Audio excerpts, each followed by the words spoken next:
안녕하세요. 저는 용산구에 살고 있는 60대 중반의 남자입니다. 제가 이렇게 사연을 올리게 된 이유는 망한 자식 농사 때문인데요. 마땅히 신세 한탄할 곳이 없어서 여기다 한번 올려봅니다. 부모로서 나름 한다고 했었는데 자식들한테는 그래도 많이 부족했나 봅니다. 자식이라곤 겨우 둘밖에 없는데 돈 얘기만 나오면 눈이 돌아버리니 미칠 지경입니다. 자식들이 하고 싶은 것들 마음껏 하게 해주고 싶어서 시작했던 사업이 제 목을 죄올 줄 누가 알았겠습니까? 찢어지게 가난해 밥도 한 끼 제대로 못 먹고 지내던 시절엔 자식 둘이서 의지하며 정말 죽고 못 살았죠. 콩 한쪽도 나눠 먹고 서로가 서로를 챙기며 정말 우애 좋은 형제였어요. 가난해도 자식 농사 하나는 정말 잘했다고 이웃들도 부러워했었고요. 그렇게 동네에 소문난 형제들이었는데 제가 하던 사업이 성공하게 되면서 둘 사이는 예전 같지 않았어요. 형편이 나아질수록 형제들 다툼도 잦아졌죠. 결국 커서는 돈맛을 보더니 자칫 잘못하면 저까지 잡아먹겠더군요. 제가 나이를 먹으면 먹을수록 아들들은 저의 재산에 대해 이야기를 하더라고요. 떡 줄 사람은 생각도 안 하는데 말이죠. 자기네들끼리 서로 조금 더 가지겠다고 죽일 듯 난리치는 꼴을 가만히 보고 있자니 그렇게 한심할 수가 없습니다. 자식들도 각자 하고 있는 사업이 있었어요. 그래서 제가 살아있을 때 직접 재산 분할을 해주려고 했었죠. 그런데 하는 꼴을 보니 지금 재산 분할을 해준다고 해도 자식들은 돈을 펑펑 쓰고 혼자 남은 저는 빈털터리로 버려질 것 같더군요. 저는 노후에 쓸 만큼의 재산을 몰래 조금씩 야금야금 빼돌린 뒤 재산 분할해주고 제가 먼저 자식들과 연을 끊으려고 했습니다. 일단 제 회사는 누구에게도 물려주지 않고 제가 살아있는 한 계속 들고 있을 생각입니다.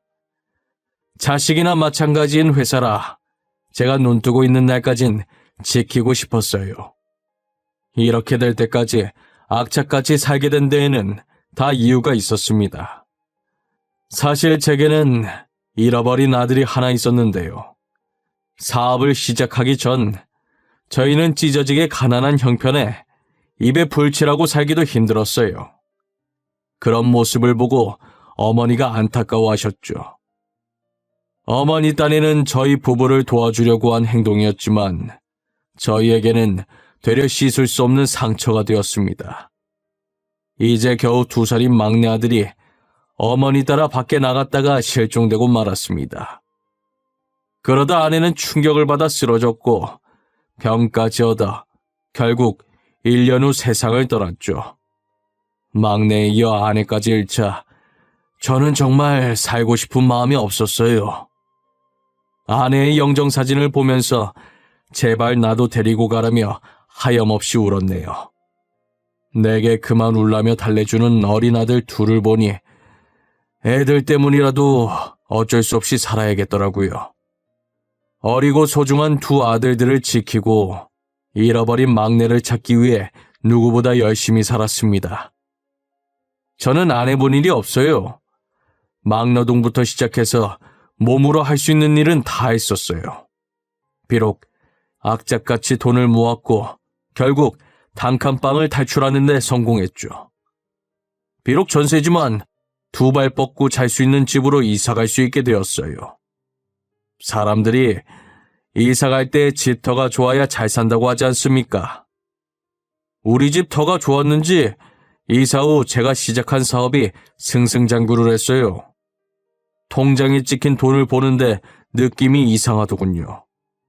살면서 이렇게 많은 돈을 제가 만져보리라곤 생각을 못했거든요. 막상 돈이 생기니까 뭐부터 해야 할지 모르겠더라고요. 제일 먼저 중학생인 아이들에게 학원부터 등록해줬어요. 간혹 첫째가 자기 친구들은 전부 학원 다닌다며 제게 말해주는데 딱히 내색은 안 해도 부러워하는 눈치였거든요. 학원에 등록하는 날 아이들의 표정이 어찌나 밝던지 잊을 수가 없어요. 다들 이 맛에 돈을 버는구나 싶더라니까요. 저는 아이들이 하고 싶은 것, 먹고 싶은 것은 부족함 없이 다 해주며 살았습니다. 그렇게 하루가 멀다 하고 바쁘게 살다 보니 제 기억 속에서 막내가 잊혀지더라고요. 그러다 제 기억에서 막내를 다시 꺼내게 된 건 어머니가 세상을 떠나실 때였습니다. 어머니는 이제 나이가 있으신지라 치매에 걸려 요양병원에 모시게 됐죠. 이제 회사도 많이 컸고 아들들도 다 키워서 제가 틈틈이 어머니를 요양하고 있었어요. 어머니는 저를 알아보지 못하시지만 저를 부를 땐 꼭 막내야라고 하셨어요. 저는 외동이라 첫째면서도 막내이기도 하니 틀린 말은 아니라고 생각했죠. 그런데 마지막 날엔 이상하리만큼 슬픈 눈으로 저를 바라보시더니 제 얼굴까지 양손으로 쓰다듬어 주시더라고요. 막내야, 우리 막내. 네, 어머니. 막내 여기 있어요. 할미가 미안하다. 내가 널 그렇게 보내면 안 되는 거였는데. 내가 미안이여. 다 내 잘못이여. 어머니, 그게 무슨 말씀이세요? 다 내가 한 것이여. 니네 애비는 아무 잘못이 없으니 너무 원망 말어. 그 보육원에 보낸 건 다 너 잘 살라고 한 것이여. 어머니가 하신 말씀을 믿을 수가 없었어요. 아니, 믿고 싶지 않았어요. 단순히 실종된 줄만 알았던 막내가 알고 보니 어머니께서 보육원에 보냈다는 사실을요. 저는 머리가 새아이죠. 한동안 아무 말도 할 수 없었습니다. 어머니는 그 말을 끝으로 잠자듯 편안하게 눈을 감으셨어요.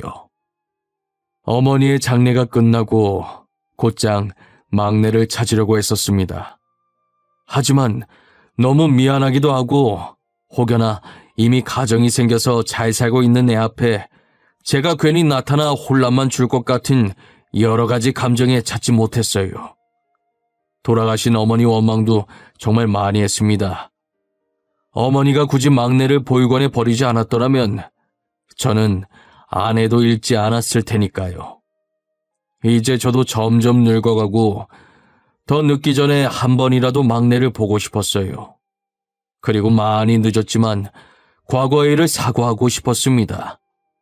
만약 막내를 찾게 된다면 제가 가진 모든 재산을 막내에게도 물려주고 싶었어요.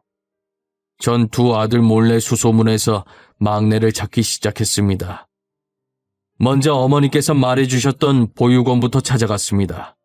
하지만 성인이 된 막내는 이미 보육원을 떠나고 없더군요. 그 소식을 들으니 눈앞이 깜깜해졌지만 그래도 막내를 찾는 것을 포기하지 않았어요. 고작 제가 알고 있는 건 막내의 이름과 생년월일 뿐이었지만 열심히 찾다 보면 꼭 제 앞에 나타나 줄 거라 믿고 살았었죠. 나이는 점점 들어가고 제 마음은 다급해져 가고 있을 때 흥신소에서 막내를 찾았다는 연락을 받았습니다. 몇십 년 만에 마주한 막내는 듬직하게 멋진 남자가 되어 있더군요. 막내의 손을 잡고 너무 늦게 찾아 미안했다고 용서를 빌었더니 막내는 사람 좋은 미소를 지으며 괜찮다고 하더라고요. 저는 앞으로 막내만 바라보며 살겠노라 마음먹었어요. 자식들 몰래 막내를 만나오면서 그가 못해줬던 것들을 다 해줬습니다. 막내에게 빚이 조금 있더라고요. 돈이 없어서 대출받다 살다 보니 빚이 생겼다는 말을 듣고 전부 제 탓인 것 같아 제가 빚도 다 갚아줬죠. 그렇게 막내와 재회한 지 3개월쯤 되던 해였습니다. 이제 여름이 되어 반팔을 입는 계절이 되었죠. 사실 막내 팔에 조그마한 흉터가 하나 있었어요. 어릴 때 둘째가 실수로 국을 엎질렀는데 그게 옆에 누워있던 막내에게 튀어서 생긴 화상 흉터였거든요. 그런데 반팔을 입고 있는 막내의 팔에 있어야 할 흉터가 감쪽같이 사라져 있는 게 아니겠어요. 막내야, 너 어릴 때 팔에 생긴 흉터 말이다. 그게 감쪽같이 없어졌구나. 크면서 사라진 거니? 아버지, 그게, 이거, 이 흉터가 저는 너무 보기 싫더라고요. 그래서 흉터 제거 수술했어요. 그런 게냐? 요즘 기술이 정말 많이 발전했구나. 오래된 흉터도 다 제거해주고 말이야. 막내는 살짝 당황해하더니 이내 자신의 팔을 감싸고선 제게 수술을 했다더군요. 저는 그랬을 수도 있겠다 싶어서 별 의심 없이 넘어갔습니다. 그런데 막내의 행동이 조금씩 수상해지더라고요. 그때 흉터 자국 물어본 이후로 갑자기 제 눈치를 보기 시작했어요. 혼자 밖으로 놔두는 시간도 많아졌고요. 처음엔 저도 대수롭지 않게 생각했어요. 하지만 어딘가 모르게 수상해 보이는 행동에 설마 하는 생각이 들었습니다. 마음속으로 아닐 거야 믿으면서도 의심은 지을 수 없더군요. 결국 저는 막내의 머리카락으로 유전자 검사를 해보기로 했습니다. 결과만 나오기를 기다렸어요. 결과 나오는 며칠 동안 혼자서 얼마나 피가 말렸는지 모릅니다.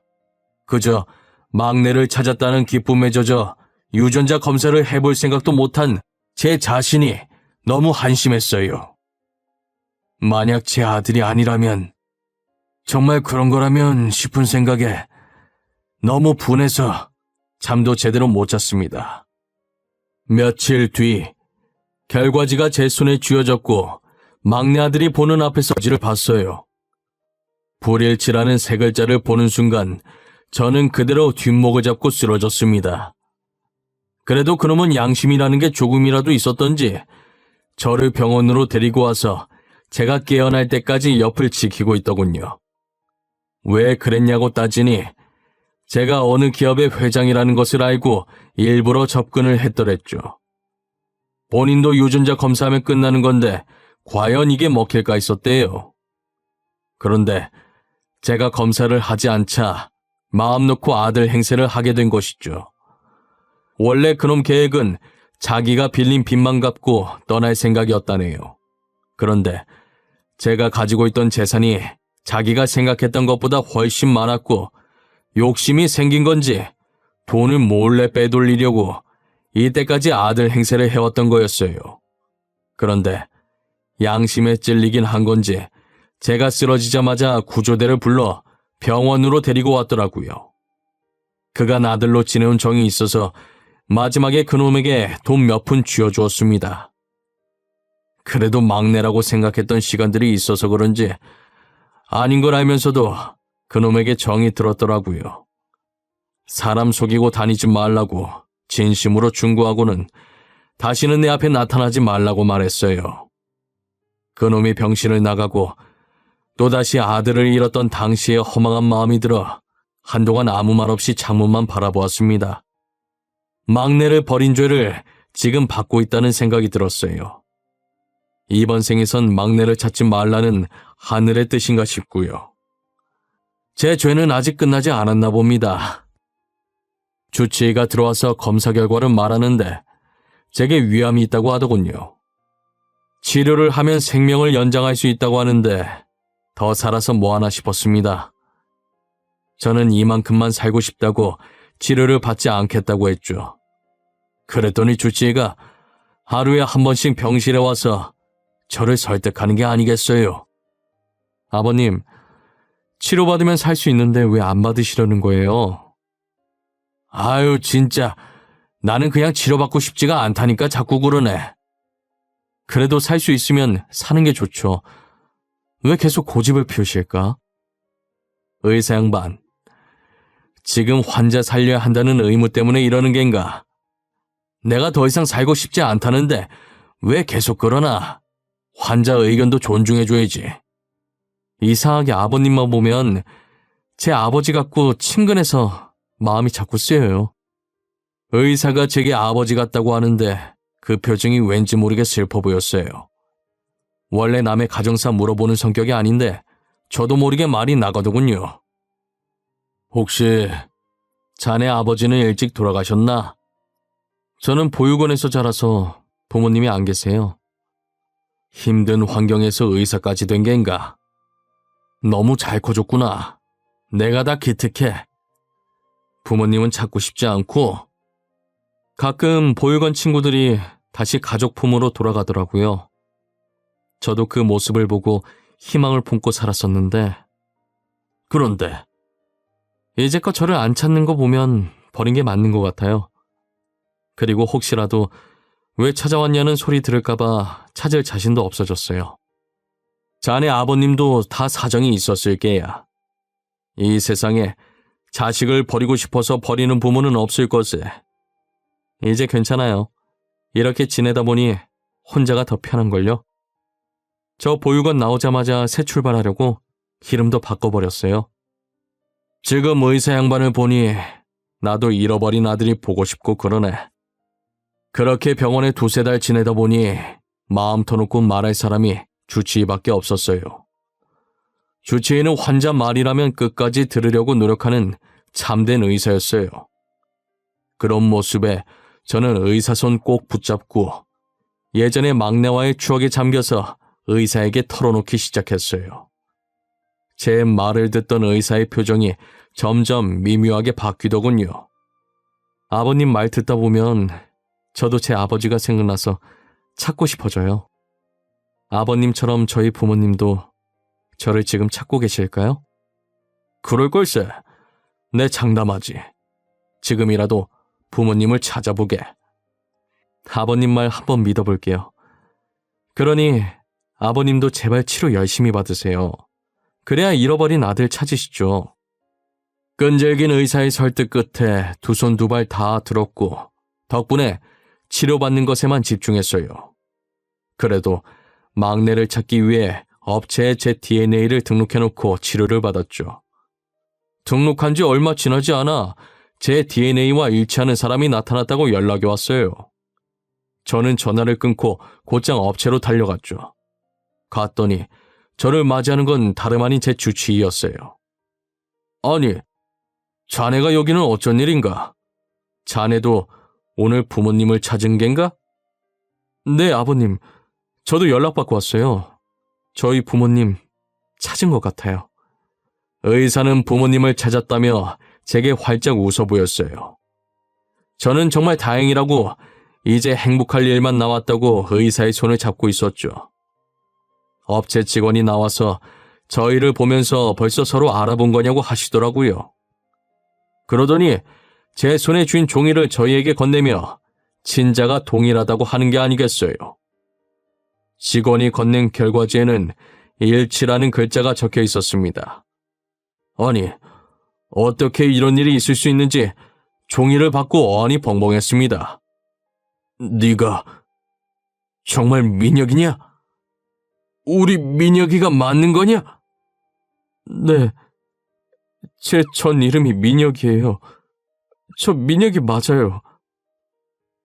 사실 이름 바꿨다는 얘기를 듣고 전 이름이 뭔지 물어보고 싶었다만 혹여 너에게 상처가 될까 물어보지 못했단다. 너무 잘 커줘서 고맙구나. 아니에요. 저 포기하지 않고 끝까지 찾아주셔서 정말 감사합니다. 아버지. 막내와의 눈물 젖은 재회를 하고 있을 때 휴대폰에 불이 나기 시작했어요. 철부지 아들들이 제가 전화를 받지 않자 문자로 돈을 달라고 난리를 치고 있었습니다. 두 자식놈들이 어릴 때 막내랑 헤어져서 막내의 존재는 모르고 있었어요. 일단 아들들에게 막내가 있다는 것을 숨겨야겠다고 생각했어요. 아비가 위암에 걸려 입원했는데도 여전히 돈 타령하며 전화만 하는 게 저 자식 놈들은 저를 돈줄로 보고 있는 게 분명했어요. 그래서 마지막으로 철없는 자식놈에게 돈 줘버리고 도망갈 계획을 세웠어요. 아들들을 집으로 불렀어요. 돈을 주겠다면서요. 평소 같으면 안 된다고 했을 제가 그럼 얼마나 해주면 되냐고 물어봤죠. 예상치 못한 답변에도 어리석은 아들놈들은 신나서 제게 필요한 액수를 말하더군요. 저는 자식놈들에게 말한 액수보다 더 얹어서 돈을 보내주었습니다. 그리고 말했죠. 앞으로 너희에게 돈 줄 생각도 연락할 생각도 없다고요. 아버님, 그게 무슨 말씀이세요? 지금 네가 들은 그대로다. 난 여태껏 애비로서 할 만큼 한 것 같구나. 더 이상 나를 찾지 말거라. 아버지, 장난이시죠? 장난이 너무 심하신 것 같아요. 장난? 난 어느 때보다 진지하구나. 이제부터 아들 없는 셈 칠 테니 내가 죽어도 장례식에 나타나지 말거라. 당연히 제 말에 자식들은 난리가 났죠. 시끄럽기만 한 놈들을 집에서 내쫓았어요. 하루가 멀다 하고 아들놈들이 찾아오는 통에 이사도 가고 폰번호도 바꿔버렸습니다. 잠잠해진 집과 핸드폰을 보니 이제야 속이 좀 시원하더군요. 막내는 자기 형들과 다르게 정말 바르게 컸더라고요. 부모 없이도 기죽지 않고 삐뚤어지지 않고 남을 위할 줄 아는 착한 아들이었어요. 환자밖에 모르고 욕심도 없고 바쁜 와중에 틈틈이 보육원 봉사도 다니더군요. 제가 치료받는 동안에도 어찌나 저를 챙기던지요. 그런 아들을 보고 왜 진작 찾지 않았을까 너무 미안했습니다. 막내야, 커갈 때 도움 하나 못 주고 아비가 늙어서 이렇게 받기만 하고 미안하구나. 에이, 무슨 말씀이세요? 다시 제 곁에 와주신 것만으로도 감사해요. 치료도 이렇게 잘 받아주시고 아버지가 제 옆에 계속 있어줬으면 좋겠어요. 미운 아비 원망 하나 안 하고 치료도 계속 해주고 먼저 세상 떠난 너희 엄마가 하늘에서 웃고 있을 것 같구나. 그렇게 계속 고마우시면 치료 계속 잘 받고 건강하게 제 옆에 살아주세요. 전 그게 가장 큰 선물이에요, 아버지. 막내는 지금도 저와 딱 붙어서 잘 지내고 있습니다. 이사하고 나서 바로 저희 집으로 들어와 살았어요. 병원에서도 환자들 챙기느라 피곤할 법도 한데 퇴근하면 곧장 저부터 챙기기 바빴죠.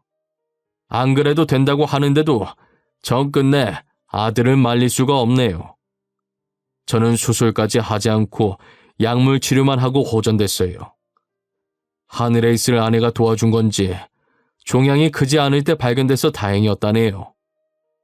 이제 어느 정도 몸이 회복되고서는 막내가 다니던 보육원에 봉사도 다니기 시작했어요.